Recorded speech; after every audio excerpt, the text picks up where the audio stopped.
tu marches en route, par exemple, tu touches le pied sur le carreau, ce sont des éléments. Bon, maintenant, il faut bien voir que chaque fois que émerge de nous un sentiment d'angoisse, un sentiment de peur, un sentiment de colère, un sentiment de frustration, ça veut dire qu'on n'est pas en harmonie avec soi-même et avec les situations. Pourquoi? Parce que si on est en harmonie avec les éléments, vous ne pouvez pas voir émerger de vous ces sentiments. Ça c'est clair. Absolument. Même pas. Voilà. Maintenant, quand il parlait, il y a une image très intéressante, c'est pratiquement la même image. Prenez l'enfant qui est là, chez Noël, il y a 1 an. Vous prenez l'assiette et vous mettez là le sable, vous donnez à Chénoël. Il va commencer à le manger. N'est-ce pas? Un enfant qui a 1 an. Il ne va pas vous soupçonner comme un méchant. N'est-ce pas, Léonie? Il ne va pas vous soupçonner. Ça ne peut pas faire remonter de lui pour un premier temps l'amertume vis-à-vis de vous. Pourquoi? Tout simplement parce que l'enfant, lui, il a une autre lecture de la situation. Pour lui, il sait que vous lui donnez à manger. C'est la lecture qu'il a de la situation. Voilà. Bon, maintenant, qu'est-ce qui fait en sorte que quand l'enfant a déjà 3 ans, 4 ans en montant, si vous reproduisez le même geste, ça va faire remonter de lui des sentiments comme la haine, la frustration. Pourquoi? Parce que, vous voyez bien que, selon que l'on donne des repères à l'enfant, vous allez voir que les parents commencent à donner un sens aux événements. Ça veut dire que c'est le parent qui commence à dire à l'enfant à la maison que si quelqu'un te donne la poussière au lieu de la banane, il est méchant. Ouais. Si quelqu'un te donne le sable au lieu de te donner le pain, il ne t'aime pas. Il ne veut pas ton bien. Tu vois. Donc, ce qui fait que c'est ce que l'enfant, on construit là dans l'enfant comme compréhension. On construit des facultés dans l'enfant à partir desquelles il va analyser les situations à l'extérieur. Je ne sais pas si tu vois.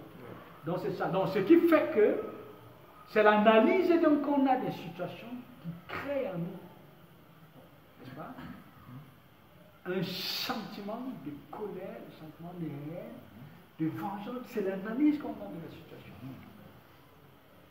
Or, si ce que l'on est comme compréhension, n'est-ce pas, renvoie au Créateur, n'est-ce pas, vous savez que c'est le Créateur qui autorise tout.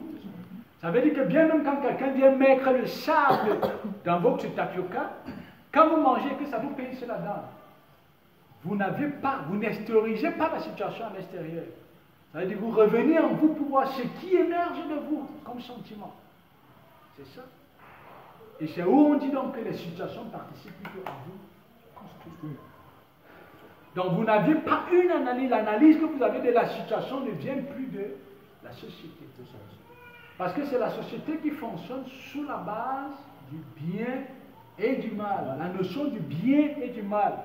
La notion du bien fait et mal fait. C'est la société qui a défini les choses comme ça. Le Créateur ne fonctionne pas dans la dualité. On dit d'ailleurs que tout ce que le Créateur fait est bon. Et ici, ce que vous représentez comme compréhension vient du Créateur. Les événements sont des éléments de langage. Vous savez que votre Père s'exprime.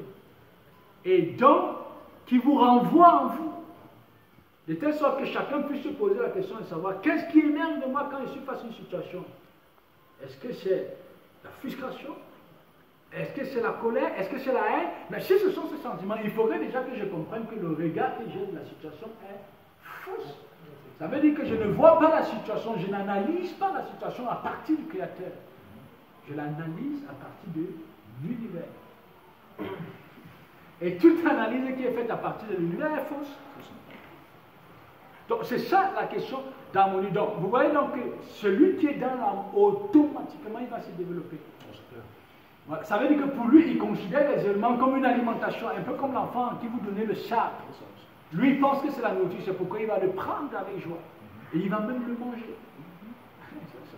Ça veut dire que si ce que vous êtes comme compréhension renvoie au Créateur, les situations donc que la société a définies comme situation de souffrance, situation de danger, des situations telles que les gens vous haïssent, les gens vous détestent, les gens médisent contre vous, vous êtes capable, vous êtes doté des facultés, vous avez le pouvoir de transformer cette situation en alimentation pour vous développer.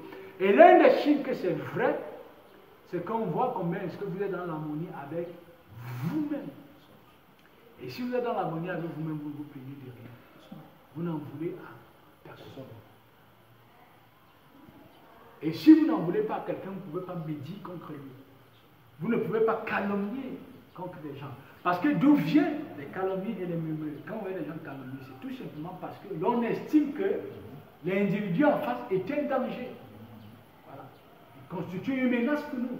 C'est la raison pour laquelle il faut sortir et aller calomnier. C'est-à-dire calomnier, c'est une façon de se défendre. Alors on est sur la défensive. Tu défends l'idée de toi. Donc c'est ça. Donc ça veut dire que le regard que tu as de la situation ne vient pas du Créateur. Parce que imaginez bien le Créateur qui a créé l'univers et regardez comment l'univers fonctionne. Ça veut dire que quotidiennement le Créateur devait être dans la calomnie vis-à-vis de l'univers. N'est-ce pas? Comment est-ce qu'il peut créer un univers entre guillemets qui lui est rebelle? Un univers qui manifeste une identité autre que lui. Ça veut dire qu'on devait voir le Créateur tous les jours dans les calomnies, tous les jours dans les plaintes, tous les jours dans le regret. Or, pourquoi est-ce que le Créateur, parce que ça ne fait pas partie de son identité, voilà, c'est-à-dire il est très conscient que c'est lui qui anime l'univers, n'est-ce pas? Et que l'univers accomplit sa mission. Donc, si on vient du Créateur, c'est-à-dire on est son extension, ça veut dire que le regard que le Créateur a sur l'univers, sur les situations, les événements, c'est le regard que nous avons. Et on ne se plaint de personne. On ne juge personne. On ne critique personne. On ne haït personne. On ne murmure contre personne. C'est ça, être dans l'harmonie. Donc, on ne peut pas parler d'harmonie aussi longtemps que nous avons une autre interprétation de ces événements qui font émerger de nous des sentiments tels que l'angoisse, les rivalités, la frustration, non, on est en désharmonie. Et un individu qui est en désharmonie, il y a la désharmonie, après il y a le désordre. Ça veut dire qu'un individu qui est en désharmonie vis-à-vis de lui-même, c'est un individu qui est fragile. Et un individu fragile, c'est un individu malade. C'est pourquoi c'est quelqu'un qui peut tomber malade chaque semaine, ou alors chaque mois, ou chaque année, il va tomber malade. Voilà, aujourd'hui c'est le mal de tête, demain c'est le mal de pied, après-demain c'est le mal de ventre, après c'est le mal. Parce qu'il s'autodétruit. Parce qu'il s'autodétruit, parce qu'il est en désharmonie vis-à-vis de lui-même et vis-à-vis de l'environnement. Avec les animaux auxquels il est confronté au quotidien. Parce qu'il ne voit que ce qu'il est.